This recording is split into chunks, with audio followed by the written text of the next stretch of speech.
July 20ರಿಂದ ಆರಂಭವಾಗಲಿರುವ ಸಂಸತ್ ಅಧಿವೇಶನ ಸಾಕಷ್ಟು ಕಾವೇರಿಸುವ ಸಾಧ್ಯತೆ ಇದೆ.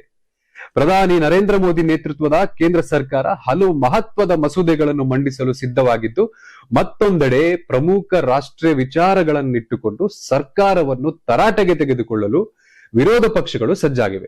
ನೀಟ್ ಯುಜಿ ಪ್ರಶ್ನೆ ಪತ್ರಿಕೆ ಸೋರಿಕೆ, ಪಶ್ಚಿಮ ಏಷ್ಯಾ ಸಂಘರ್ಷದ ವೇಳೆ ಭಾರತೀಯ ನಾವಿಕರ ಸಾವು ಹಾಗೂ ಪೆಟ್ರೋಲ್ನಲ್ಲಿ ಎಥನಾಲ್ ಮಿಶ್ರಣದ ವಿಚಾರವನ್ನು ಮುಂದಿಟ್ಟು ಸರ್ಕಾರವನ್ನು ವಿಪಕ್ಷಗಳು ಪ್ರಶ್ನಿಸುವ ಸಾಧ್ಯತೆ ಇದೆ. ಈ ಹಿನ್ನೆಲೆಯಲ್ಲಿ ಅಧಿವೇಶನದ ಕಾರ್ಯತಂತ್ರ ರೂಪಿಸಲು ಎನ್ಡಿಎ ಮೈತ್ರಿಕೂಟದ ನಾಯಕರು ಇಂದು ಸಭೆ ನಡೆಸಲಿದ್ದಾರೆ ಎಂದು ಮೂಲಗಳು ತಿಳಿಸಿವೆ. ಗಂಭೀರ ಆರೋಪಗಳಡಿ ಸತತ 30 ದಿನ ಪೊಲೀಸ್ ವಶದಲ್ಲಿರುವ ಪ್ರಧಾನಿ, ಕೇಂದ್ರ ಸಚಿವರು ಹಾಗೂ ಮುಖ್ಯಮಂತ್ರಿಗಳು ಹುದ್ದೆಯಿಂದ ತೆರವುಗೊಳಿಸಲು ಅವಕಾಶ ಕಲ್ಪಿಸುವ ಸಂವಿಧಾನ ತಿದ್ದುಪಡಿ ಮಸೂದೆ ಕುರಿತು ವರದಿ ಜಂಟಿ ಸಂಸದೀಯ ಸಮಿತಿ ಅನುಮೋದನೆ ನೀಡುವ ಸಾಧ್ಯತೆ ಇದೆ. ಜೊತೆಗೆ ಮಹಿಳೆಯರಿಗೆ ಲೋಕಸಭೆ ಮತ್ತು ವಿಧಾನಸಭೆಗಳಲ್ಲಿ 33% ಮೀಸಲಾತಿ ಹಾಗೂ ಕ್ಷೇತ್ರ ಪುನರ್ವಿಂಗಡಣೆಗೆ ಸಂಬಂಧಿಸಿದ ಮಸೂದೆಗಳನ್ನು ಸರ್ಕಾರ ಮತ್ತೊಮ್ಮೆ ಮಂಡಿಸುವ ನಿರೀಕ್ಷೆ ಇದೆ. ಸರ್ಕಾರದ ಮಹತ್ವ ಮಸೂದೆಗಳು ಮತ್ತು ವಿಪಕ್ಷಗಳ ತೀವ್ರ ಆಕ್ರಮಣದ ನಡುವೆ ಜುಲೈ 20ರಂದು ಆರಂಭವಾಗಲಿರುವ ಸಂಸತ್ ಅಧಿವೇಶನ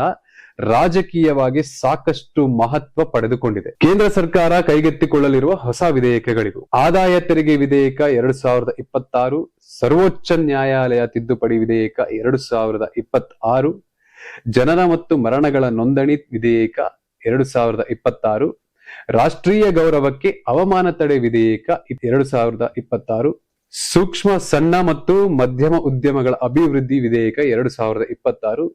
ಲೋಕಸಭೆಯಲ್ಲಿ ಈ ಹಿಂದೆ ಮಂಡಿಸಲಾಗಿದ್ದ ಈ ಕೆಳಗಿನ 2 ವಿಧೇಯಕಗಳನ್ನು ಕೇಂದ್ರ ಸರ್ಕಾರ ಮತ್ತೊಮ್ಮೆ ಕೈಗೆತ್ತಿಕೊಳ್ಳುವ ಸಾಧ್ಯತೆ ಇದೆ. ವಿದೇಶಿ ದೇಣಿಗೆ ತಿದ್ದುಪಡಿ ನಿಯಮಗಳು 2026. ಈ ಮಸೂದೆಯನ್ನು ಮಾರ್ಚ್ 25ರಂದು ಲೋಕಸಭೆಯಲ್ಲಿ ಮಂಡಿಸಲಾಗಿದೆ. ವಿಕಸಿತ ಭಾರತ ಶಿಕ್ಷಾ ಅಧಿಷ್ಠಾನ ಮಸೂದೆ 2026. ಈ ವಿಧೇಯಕವನ್ನು 2026ರ ಡಿಸೆಂಬರ್ 15ರಂದು ಲೋಕಸಭೆಯಲ್ಲಿ ಮಂಡಿಸಲಾಗಿತ್ತು ಮತ್ತು ಜಂಟಿ ಸಮಿತಿಗೆ ಒಪ್ಪಿಸಲಾಗಿತ್ತು.